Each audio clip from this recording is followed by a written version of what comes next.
Hey guys, what is up? It's Dusty here and welcome back to another episode of the Daily Crypto News. And today, we got ourselves a juicy update on Ripple XRP Cardano, the Sam Bankman-Fried situation, which just got an entirely crazy turn, and even more. So if you guys are enjoying the Daily Crypto News, make sure you press that like button, as I'm going to make sure to not miss a single day anymore. I will make sure there's at least one crypto update of all the news every single day. So make sure you stay tuned for that by pressing that subscribe button. Having said that, the situation is pretty interesting today. XRP lawsuit sees a new twist as Ripple and the SEC push for an extension of the joint motion to January 13th. I think regarding that lawsuit update, we've covered everything, except for what people are starting to notice right now. Like, for example, Huber said, after the court and two judges dismissing that argument by the SEC 6 times, the SEC still claims the Hinman documents are protected by the DPP and attorney-client privilege. DPP being deliberative process privilege, and ACP again being the attorney-client privilege. What he's referring to is the fact that the SEC tried to pool both of these privileges for basically keeping the emails that went back and forth between Hinman and the other SEC officials confidential, basically. They have the privileges for that. The judge said, nah, that doesn't really work right here, so they tried a different one. And then the judge called them out for saying, so you're just switching up privileges? But it's kind of funny now that on December 22nd, you can see it right here, the SEC respectfully maintains that the Hinman speech documents are protected by these privileges still. That is actually pretty crazy. Now, yesterday we were covering about the fact that FTX has, done a lot of bad for the world the last couple of weeks, and that finally all these little pebbles were being kicked. Finally things are starting to turn over. And one of those examples was Sam Bankman-Fried actually getting to the US and posting a $250 million bail, which he didn't have to actually, and this is very important, guys, he didn't have to put any money up front, down, or anything like that. What he basically had to do was get his parents and a couple of other relatives to say, hey, if I flee, you guys have to give up your assets to whatever the court says to, basically to the government.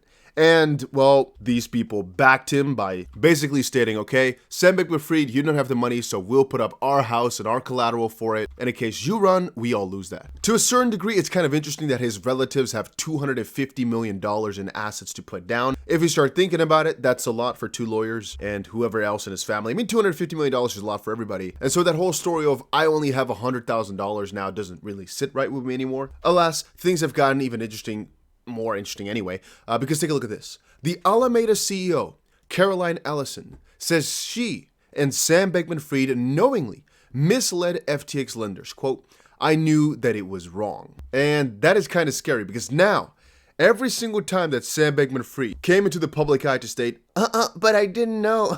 Yeah, nobody's gonna buy. I mean, nobody bought it, but now nobody's gonna buy it at all anymore. If your ex-girlfriend, maybe she hates him though, maybe she's pulling him in one of the most juicy FBI setups. That's also possible. She took a plea deal the moment that she saw it. Because read up, Ellison gave her first public account of her actions in a December 19th plea hearing in Manhattan federal court. Quote, I knew it was wrong, she said, according to a transcript of the hearing. To be a little bit more specific, from 2019 through 2022, this is a quote, I was aware that Alameda was provided access to a borrowing facility on FTX.com.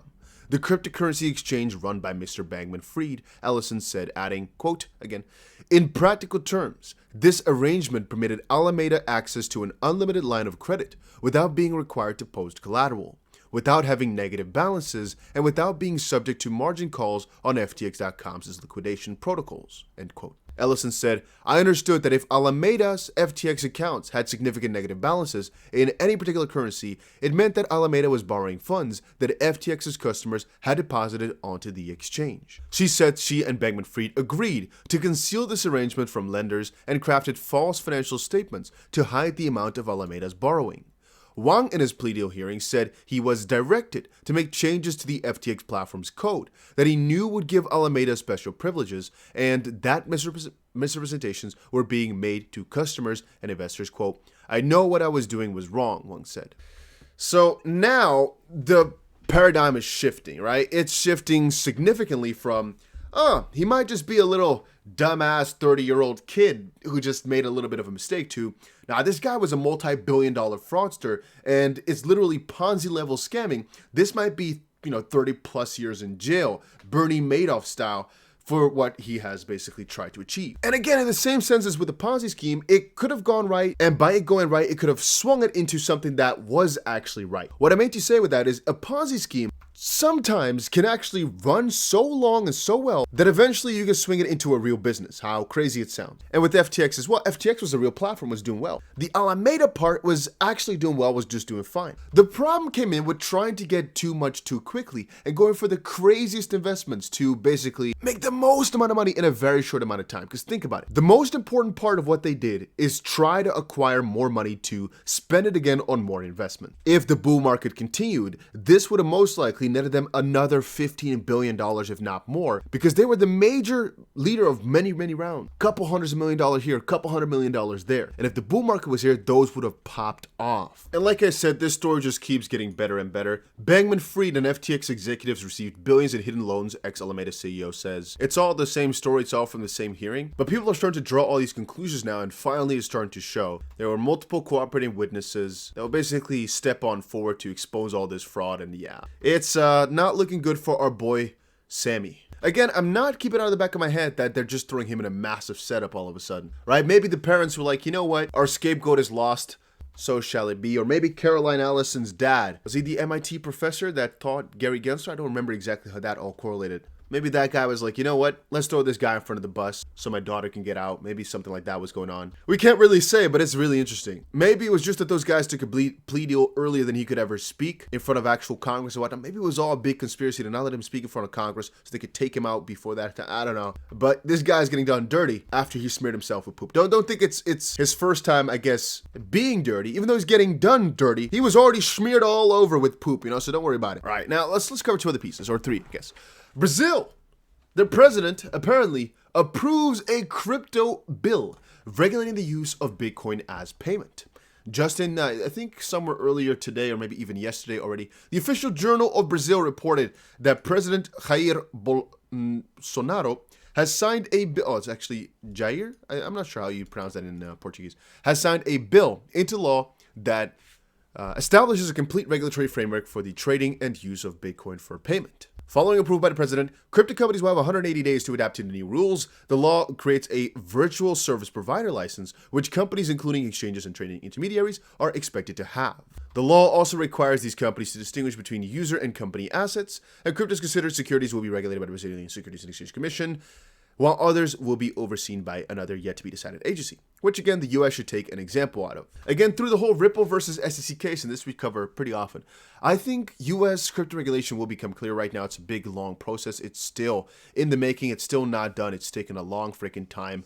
But I guess a lot of this also has to do with the fact that they just don't know exactly how to handle certain things and how to prevent certain things from happening. I mean, you don't want things of the FTX nature to happen yet again, but how exactly do you prevent it? What exact licenses do you want to put in place? And which exact authority should handle over all this? Because, well, you got the CFTC, for basically the exchange part and I guess the futures part and whatnot. Then you potentially have the SEC if there were stocks on a platform like this, or that they were connected with Robinhood or trying to buy things or sell things. But then you potentially might also need another agency then for only the token part. But then how exactly does Alameda then work? Because it's kind of connecting all these three things together. You then need some very good cooperation between all these authorities, because potentially the Office of the Controller of the Currency or any other parts might also need to be involved for, well, the fact they're doing a lot of fiat stuff. But then on the other side, I'm also thinking, well, because of all this KYC, AML, and all the fraud potential, they might have to work with other agencies. And so it gets pretty deep and pretty difficult with who exactly should rule over what, to what extent, and how far that should encumber the process or make it longer, because, well, all these little boxes need to be checked, which is happening right now as well. I understand, but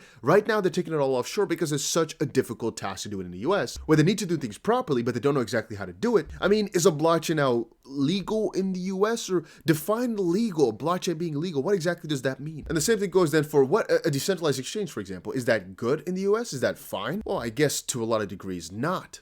But if it were to be fine, well, who exactly would decide that? Which authority would say, no, it's good?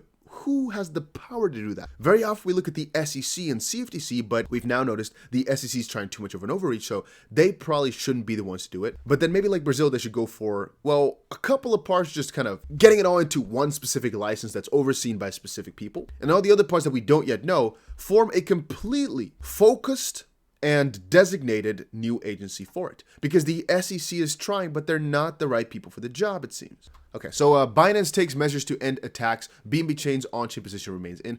All I wanted to showcase this for is the fact that, well, a lot of things are also pretty unclear. Like, for example, the regulation should also prevent things like hacks, for example, from happening, right? Because you'd think like, okay, they're properly regulated, so I'm quote unquote safe with my money, or at least a lot safer. Well, but there's where I also get kind of iffy-wiffy with things sometimes, because I'm thinking, well, regulators can come in, but the moment that crypto is sent to an address that does not necessarily belong to an exchange, it's just your own address, well, they can't really do anything for you anymore. Or whenever a protocol is compromised, regardless of what licenses you had, regardless of how good we thought it was, that money is forever gone as of that point. And the same thing goes for the FTX hack, for example. All these things make it really, really difficult. And what if these guys come up with code that, again, is as of this point completely ununderstandable to the agency? For example, a completely new blockchain type of idea, even though it falls under the agency, if they have no idea over it, a completely revolutionary concept, for example, again, are we going to have to make agency after agency after agency, or does it all have to fall under that one specific agency? Because again, I said it has to be specific, but how specific can it be? And also, do we need to expect that this agency then understands all the principles of what these guys are building?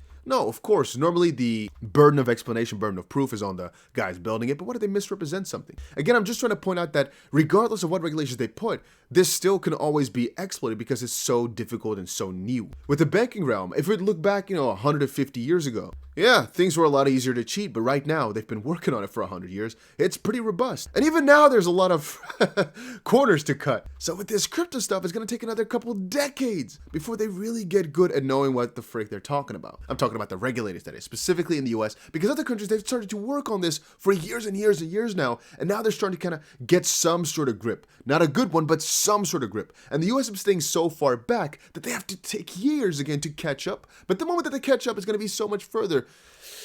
Oh, they're in for a long journey. And talking about that, again, all these projects are developing like crazy as well. Here's, for example, Cardano developers roll out a new ultra bullish innovation ahead of 2023. The Cardano ecosystem continues to roll out innovations that will play a major role in its development in 2023. One such innovation is CARP, a new Cardano SQL indexer and replacement for DB Sync. A new tool released by product-based blockchain company DC Spark allows anyone to run a local price indexer for Cardano native assets. Yeah, don't mean too much with it. It's just, these guys are still doing pretty well. I mean, Cardano from a lot of different angles is being, I'd say personally, undervalued in the sense that people are not giving it the attention that it deserves, nor the recognition that it deserves for pretty much how good it is. On the opposite side, I'm thinking, well, Charles has not been the best social media person over the last couple of weeks. He's been very spiteful, is that the best word to use it, against the XRP community for not the right reasons, in my opinion, and that's not getting him very good points. Plus the fact that the major upgrades that everybody was excited for are now kind of behind us. We have a couple big ones coming up. It's all coming, but there's not really a specific dates as we had for the last couple of months.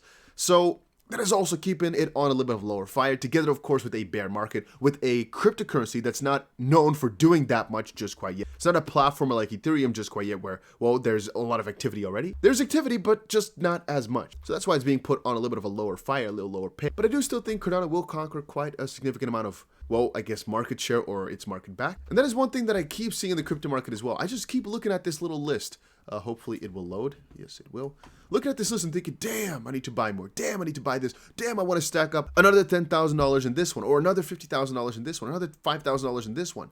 I keep looking at them thinking, oh, if I only buy, let's say, $10,000 now, this is going to be worth $100,000 in a couple months from now, maybe, or something like that. Again, remember, guys, my major stash of Cardano was bought at 2 cents. And I bought since, but not as much because I was stacking up at that point and I'm kind of good in my Cardano stash. But I also keep thinking, if only I bought more as of that point. It was such an easy 100x, and right now, if we get back to these all-time high levels, it's only a 10x. But still then, I do believe it's going to be another 10x. So I should just keep on buying because, well, if I just wait long enough, I guess, it's going to be another 100x. I don't know. I keep thinking about it like that. And yeah, the same thing goes for a lot of different cryptos. But yeah, that was it, guys, for today's update. Hopefully you guys all enjoyed it. If you did, you all know, make sure you press the like button. I really appreciate it. And I'll see you guys again in another crypto video later today.